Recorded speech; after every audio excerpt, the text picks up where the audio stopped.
Hello, everyone, and welcome back to the Star Stuff Podcast, where we talk all things Star Wars. My name is Colin, And I'm Josh.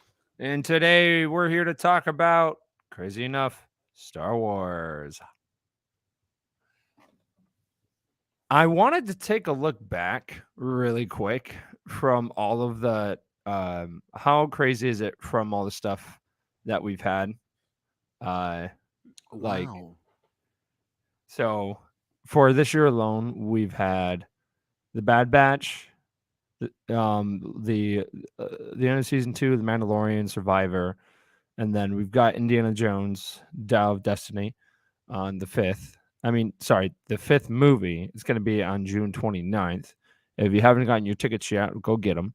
And then in August, you got Ahsoka, and then Skeleton Crew at the end of the year.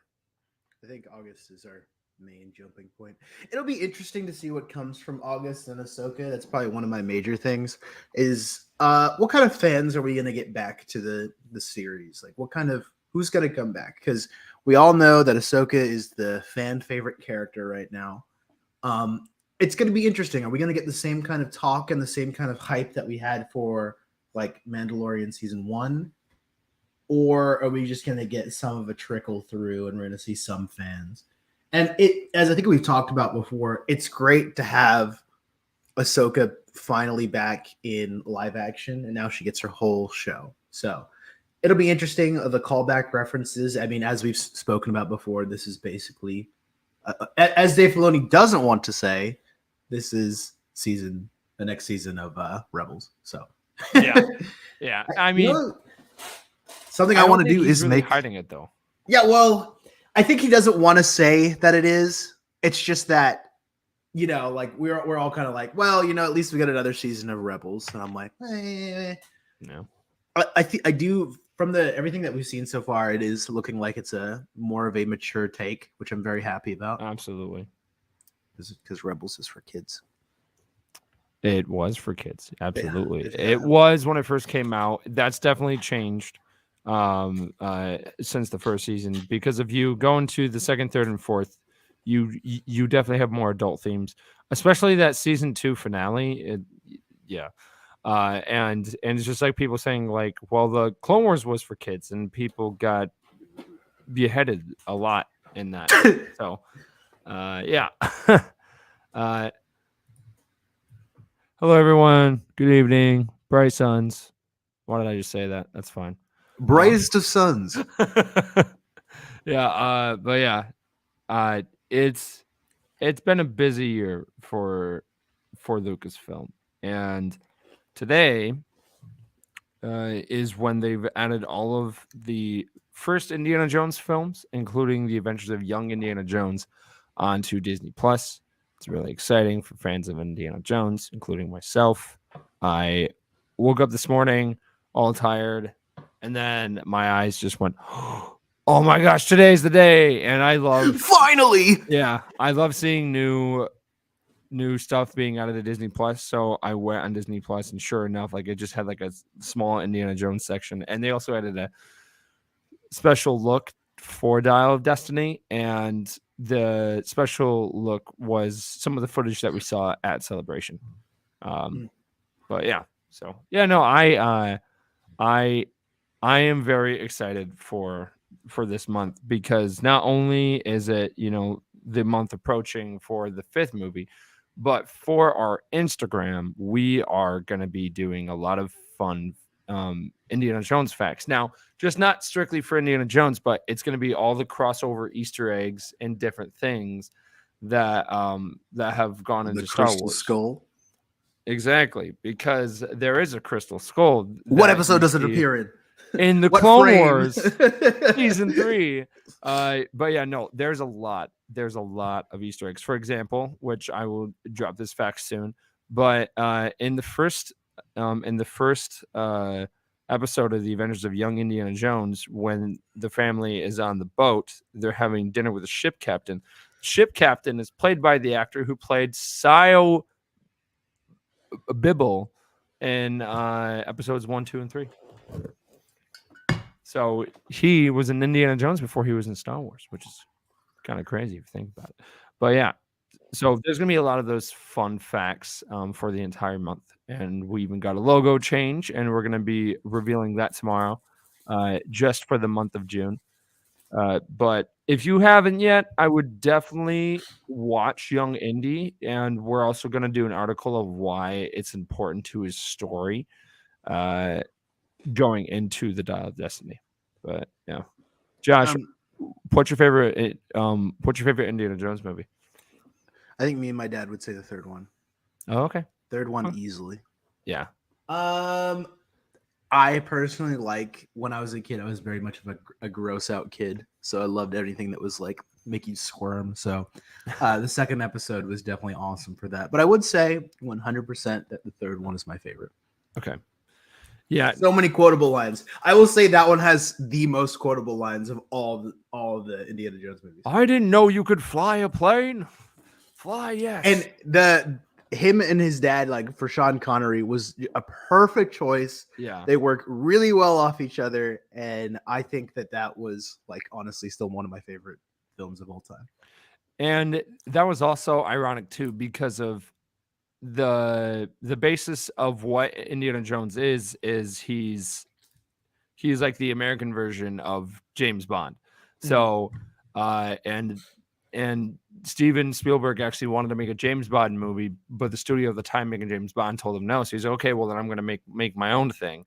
And then it's ironic years later, like after that he's like, okay, well, how about we have James Bond himself like join Indiana Jones? And I think I think it was a fantastic idea. I loved how different it was, and it gave Indiana Jones um like it gave the character more depth, and it kind of give you a reason why he is the way he is, because he's very similar to his dad, but he doesn't like to admit it, and it was I very think interesting. it brings a lot of humility to the character, and in Yeah. comparison of the first movie and the second movie, where you have him being like this hero who is so flawless in everything that he does. Even when he messes up, he still gets everything done correctly. Where then he has his dad there being the one to be the fool and the joker, and it's like you got your name from the dog, like like Yeah. it's a whole bunch of fun little parts that I feel like his dad would really be the only person that could make fun of Indy and have it feel proper. Yes, yeah. And I love have you heard the story about the crystal skull, of where George came to Stephen and he was just like, okay, so it's going to be taking place in the 50s. Let's do aliens. And then Spielberg was like, I just had a, I just got done doing a film that had aliens. I don't want to do aliens again, like for a while. Let's not do aliens. And then he was like, okay. He comes back and I was like, all right, I like have a new plot. It's going to be interdimensional beings. And then Spielberg was like, okay, great, but they're going to look like aliens. And then he's like, okay, so they're aliens. He's like, no, they're not. So if someone tells you that it's aliens in the Crystal Skull, they're wrong, because they're interdimensional beings, which I think is hilarious. They aren't going to space. They are going to the space between spaces. A question that I have for you is, do you think by the end of your lifetime you will see a new project by Lucasfilm, like a new IP, I'm hoping. completely new? And would you be on board with that, or would you like where it is set now, to where we don't like of the three ones that we currently have, is being like Willow, Indiana Jones, and Star Wars? Well, they have done a couple of different ones that weren't part of those three franchises, because you've got the movie Red Tails, and I believe that was Lucasfilm. I'm pretty sure that was, and there was also some other animated ones, and because George wanted to try something new, and I think they definitely could. I would be more on board if George was more involved, but that's just me. Because the ones I know, it's like American Graffiti, Yeah. Star Wars, Willow, and Indiana Jones. Yeah. Are their main franchises. And I've always wondered if we were going, if ever end up pushing into a whole new IP. And if you could bring George Lucas back, what kind of IP would you like for him to start touching on? I would probably want him to take another crack at the whole fantasy thing. Okay.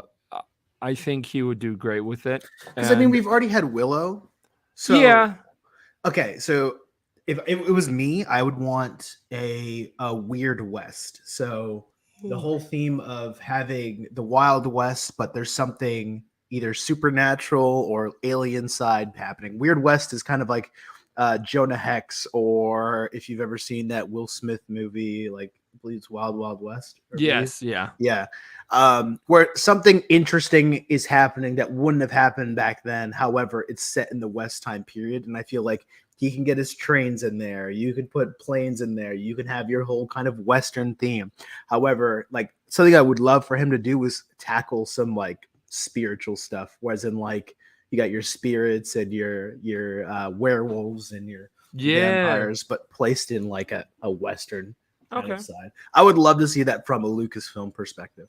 That honestly sounds like something George Lucas would. Yeah, that's that's what I was thinking. I was like, he would probably be the one that would come up with that kind of stuff and some type of twist on a modern classic. Let's dive into the news. All right. This is something we've talked about in the past, and I feel like it's not that big of news, like to me anyways, because we all know like that's still happening. But Taika Waititi said recently that his Star Wars movie is still happening, and the main quote from this interview is, "I've got a really good idea," and that's really it. So it's tag and think, baby. So I don't know. They didn't announce anything at Celebration about it. Which I thought for sure that was going to be one of the main directors going up. But we've talked about Japan. It. Yeah. Japan. Unfortunately, we are stuck in that the writers' problem right now with our writers' strike. So I wouldn't doubt that we're going to get some delays on the story side for movies at the moment. Yeah. But I mean, it sucks because we just went through COVID, and that, of course, set us back in movie length. But then we have a writer's strike, which is going to set us back in movie length again. But hopefully, by the time we hit Japan level, we'll get a whole bunch of new stuff, and hopefully, they'll show the new films as well. Yeah, or at least some of the new films. Yeah. What's your hopes for Taika's film? If you could have like something you want, like I don't know how many films you've seen by Taika. I'm gonna assume it's mostly just your big budget films where you're like the Marvel side. I don't know if you've seen the other ones he's done from before. What's the one that takes place during World War II? And Jojo Rabbit. Yes, I've seen that one. Mm-hmm. I think that might be one of the only other ones I've seen. Oh, okay. Yeah. Yeah. I mean, for me, I love him to pieces. He brings a comedy level that is great. I know that a lot of people were disappointed with what ended up becoming of the newest Thor movie, because it was nonstop comedy. It never had a break or any breaks on the comedy level. But I feel like him coming to Star Wars and making something, like whether it is a movie to a TV show, I think that he can bring something fresh to Star Wars, and bringing a comedy level to Star Wars is of a full movie in comedy has never been done before. It's in comics, it's in books, but we've never had just straight comedy. And I think that would be very fresh for Star Wars. I think that would be very interesting. I know we've talked about them doing something with the characters Tag and Bink. I think that would be a lot of fun. Mm-hmm. Of where it's got to do something with like the main the main storyline, but then you got these side characters that were actually in the original like films, and that I mean, but we're seeing it from their point of view. I think something in the lines of that would be very interesting. I am I'm very hopeful to see where it goes, but I don't think we want a Thor Love and Thunder type situation with Star Wars. And I think As depending in, as in what? Because I here's the difference between I think like Star Wars and Marvel is that Marvel requires you to have a serious moment at right, least where and I feel like even with them having the entire universe and timelines and dimensions and all this, I still feel like the serious elements are so needed to keep you gripped in characters. Whereas he could easily make a film that is purely comedy and only joking around, and it still fits into Star Wars, and no one would be annoyed with it. So, right. Uh, uh, to be honest, it just needs to work. I don't want it to be forced because we've had some forced comedy in there, and I remember watching Force Awakens and hearing some of the jokes in there, and I was like, yeah, like why? But then you go to Rogue One, and every line that K2SO said, he nailed it, and I laughed. It was funny. It made sense. It was an awkward silence, like in the beginning of Force Awakens, of where Kylo and Poe are staring off, and he's like, "Okay, do you talk first? I talk first." Like it wasn't like that. It to me those lines are kind of forced in Force Awakens when have you ever you seen What We Do in the Shadows? no, people keep telling me I need to watch it. I I will eventually. I think you'd really like it. It's see, it's Taika's brand of comedy on full blast. Like it is 100% Taika's comedy, and I Okay. really, really want that in Star Wars. It's hard to explain what it's like. Whereas I would say like other comedians, like I don't know, you know Sacha Baron Cohen by any chance? Yes. So like his comedy is his own thing, Yeah. and it's like completely differentiated. Whereas same thing with Taika. That's why I feel like it's hard sometimes when it comes to Marvel to fit his brand of comedy in it if it is not his own kind of creation.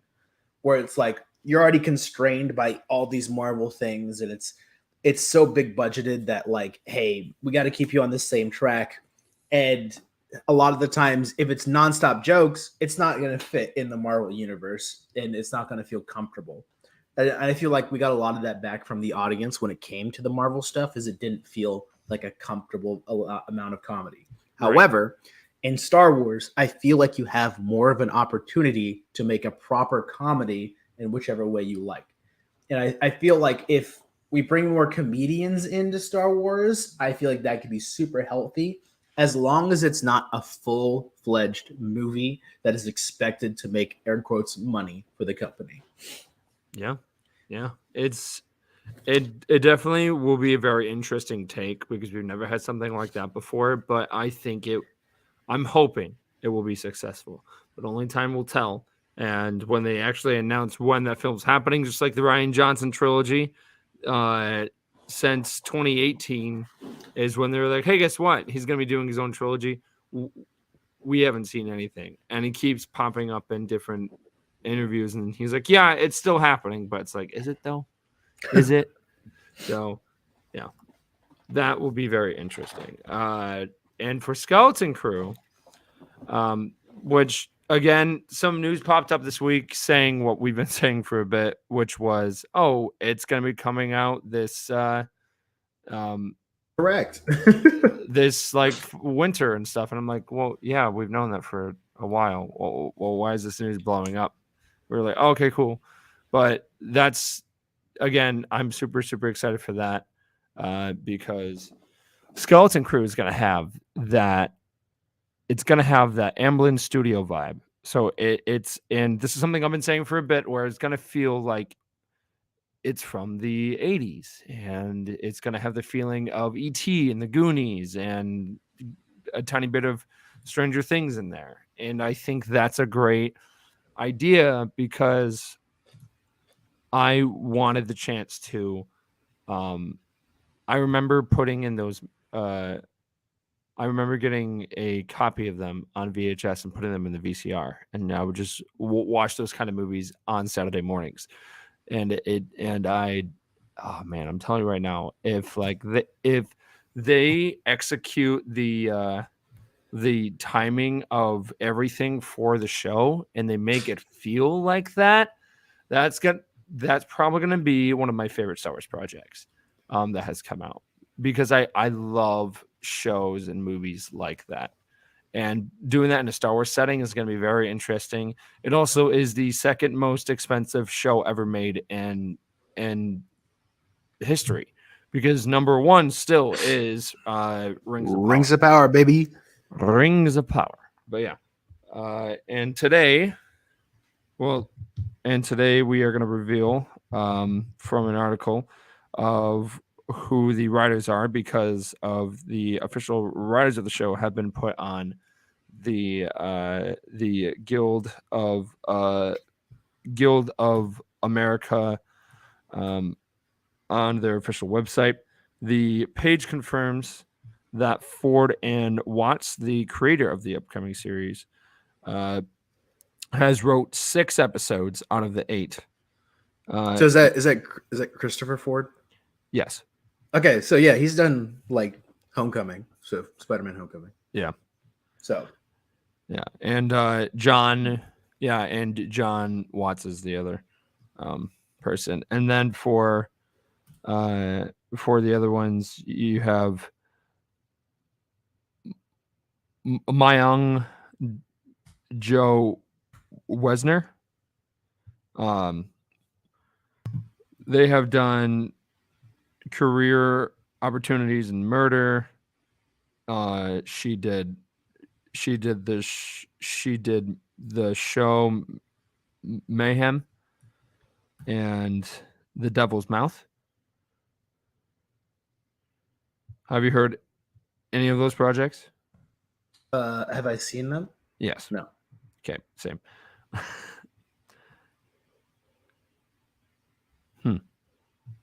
I mean, what it's funny that one of the writers is from has done Spider-Man, and one of them has directed the Spider-Man film. Yeah. But it is the Spider-Man films that have dealt with the coming of age stories. So I think that is a perfect fit for Absolutely. a home vibe where they're trying that like Stranger Things feel, Goonies feel. I think we've talked about that before, where it really clicks. And the trailer that we saw over at Celebration clicks so hard. It is great. I couldn't pick better people to start like writing and looking into trying to get that that actual kind of 80s connection for our characters into the home again. And I think a Star Wars take on that is going to be amazing. What they're doing with that budget, don't know as of now, but you know, it's like can't wait to see it, what they come up with. From the stuff that we saw from the trailer, it looked very interesting. I definitely got a Star Tours vibe at one point. Do you remember from the original Star Tours of where they come out of where the ship comes out of hyperspace and they go into like the crystal field and all the crystals are coming out?